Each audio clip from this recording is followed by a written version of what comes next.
Il y a des décisions qui changent une vie. Pas par malheur. Juste par mouvement. Mais là vous allez découvrir l'histoire de deux frères en Christ, Matthieu et Lucas, remplis d'enseignements. Ce soir-là, le père de Matthieu pose une lettre sur la table du salon. Une nomination officielle. Un poste important. Dans une autre ville, à 3 heures de route. 6 semaines. Le temps de faire ses valises. Le temps de dire au revoir à tout ce qu'il connaît. Ses amis, son quartier, ses repères. Ils arrivèrent dans la nouvelle ville. Matthieu le fils devait se rendre à sa nouvelle université. Le premier jour dans une nouvelle université, quand on arrive seul, ça ressemble à entrer dans une pièce dont tout le monde connaît les règles sauf vous. Matthieu traverse la cour. Sac sur le dos, regard posé. Il cherche juste un endroit où s'asseoir. Il ne le trouvera pas. Et là des anciens de l'université complètement agressifs lui lança. Et, le nouveau. T'as pas vu que cette table c'est la nôtre? Je cherche juste un endroit pour manger. T'as pas compris ou quoi? Le premier coup part sans prévenir. Un poing dans l'épaule, assez fort pour faire reculer Matthieu d'un pas. La foule se forme. Personne ne bouge. Matthieu ne tombe pas. Il reprend son équilibre. Il ne dit rien. Le deuxième coup le prend à la mâchoire. Cette fois, il touche le sol. La cour regarde. En silence.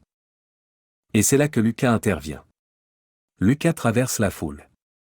Il se place entre Matthieu et les trois brutes. Son regard est calme, pas agressif, pas apeuré. Juste ferme. C'est bon. Ça suffit. Les brutes hésitent. Ce n'est pas de la peur, c'est le calcul. Lucas est connu ici. Respecté. Pas la peine d'en faire plus. Ils s'en vont.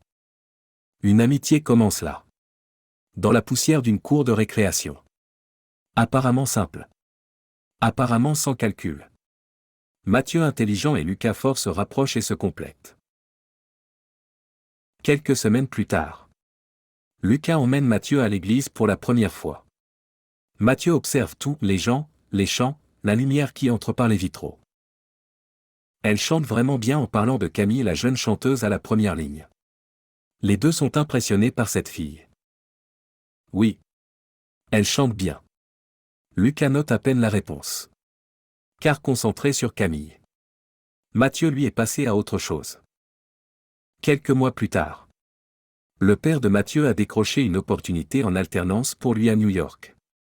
Une grande firme américaine. Une chance que peu d'étudiants obtiennent. Lucas apprend la nouvelle. Tu pars vraiment? C'est une chance. Une vraie. Toi tu restes? Lucas répondit non, je m'engage avec mon église pour les plus démunis. Je vais partir en mission. Il y a des choses à faire pour le Seigneur. 2 départs. 2 routes. Lucas s'engage dans la mission humanitaire de son église. Il travaille, prêche, aide. Mais entre 2 journées de terrain, Lucas écrit à Camille.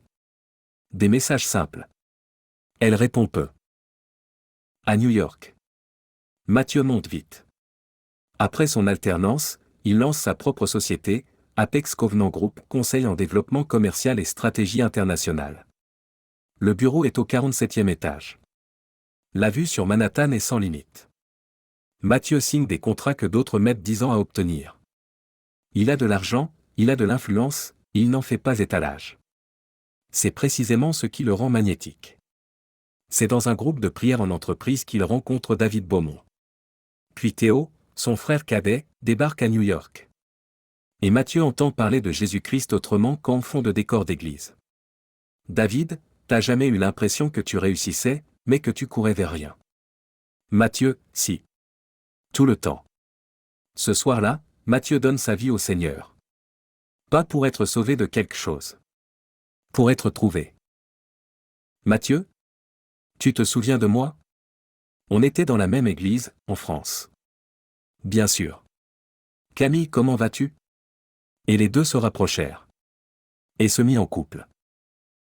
Quelque temps après, quelle fut la surprise de Matthieu de voir arriver son frère Lucas qu'il a eu du mal à convaincre de le rejoindre à New York. Il lança à Lucas: tu débarques comme ça après tout ce temps. Je savais que tu dirais ça. Mathieu lui propose un poste chez Apex sur le champ. Comme il a fait pour Camille. Lucas accepta et monta vite, compétent, apprécié, présent. Lors d'un repas d'équipe, Lucas voit Camille pour la première fois depuis des mois. Ils se saluent chaleureusement. Comme deux vieux amis de l'église. Mais Lucas vit le rapprochement entre Camille et Mathieu. Les semaines passent. Mathieu, Camille, Lucas souvent ensemble. Dîner après le culte, réunion d'équipe, projet partagé.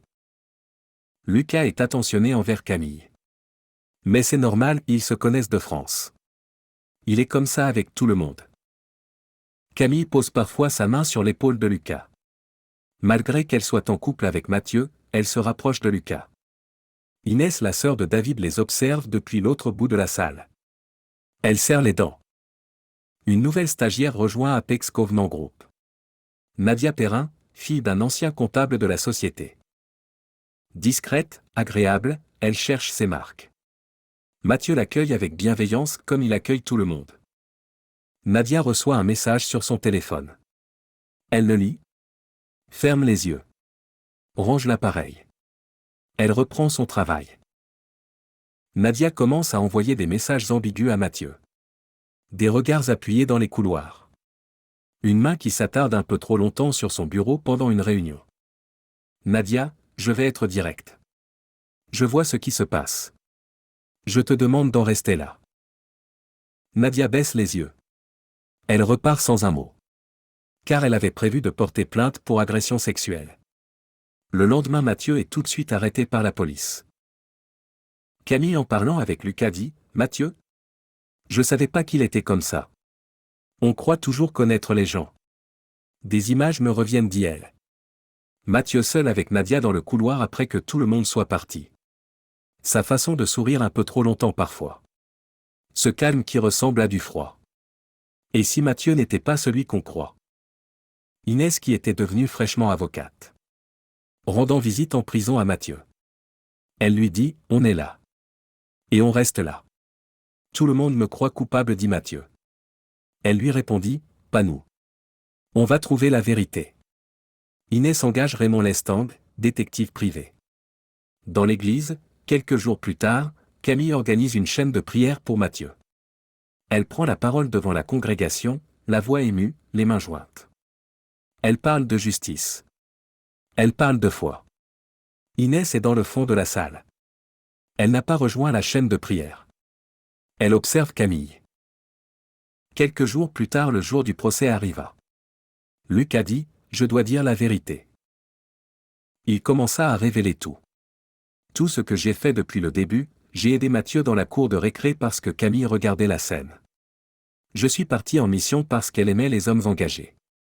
Je suis venu à New York parce qu'elle y était. Je l'aimais. Depuis le début. J'ai engagé une personne pour piéger Mathieu parce que j'espérais me mettre avec Camille. Tout le monde fut surpris car c'étaient des amis. Votre honneur, nous avons également des éléments nouveaux à soumettre à la cour. Raymond Lestang s'avance. Il pose une chemise cartonnée sur la table. Il prend son temps. Il présente les métadonnées du serveur. L'empreinte numérique de la nuit du jeudi 14.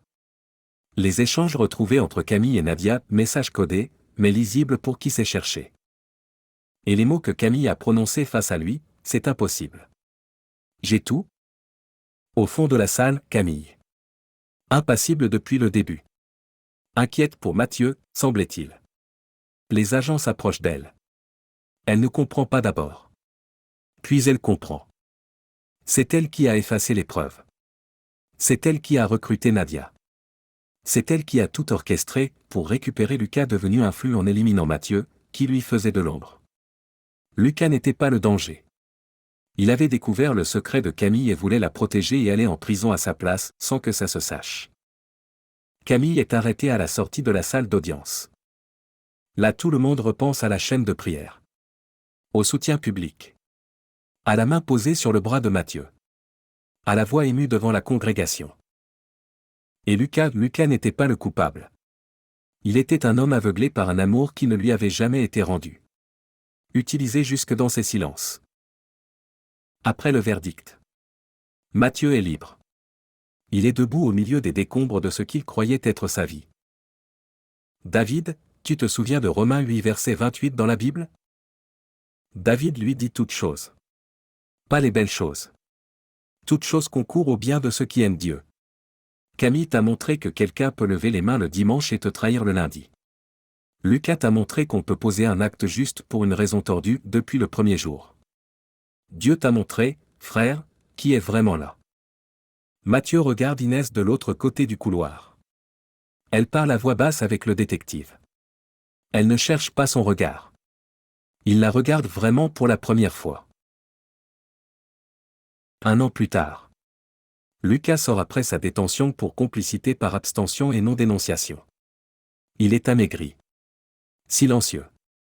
Son sourire facile a disparu ou peut-être qu'il est simplement devenu honnête. Lucas lui dit pourquoi t'es là Matthieu. Matthieu lui répondit parce que je t'ai pardonné. Lucas pleure. Ce n'est pas un pardon facile. Ce n'est pas un pardon qui efface. C'est un pardon qui libère. Camille purge sa peine pour complicité de fausses accusations, destruction de preuves et manipulation orchestrée. On peut chanter dans la chorale. On peut être au premier rang. On peut connaître tous les versets. Et n'avoir jamais laissé entrer le Seigneur. Dieu ne regarde pas la performance. Il regarde le cœur. 2 ans plus tard. Matthieu et Inès sont mariés. Une famille construite sur la fidélité et la vérité, pas sur le calcul. Matthieu, j'ai failli tout perdre. L'entreprise. La réputation. La liberté. Et j'ai découvert en perdant tout cela une chose que je n'avais jamais vraiment cherché, la grâce. Et nous savons que toute chose concourt au bien de ceux qui aiment Dieu, de ceux qui sont appelés selon son dessein.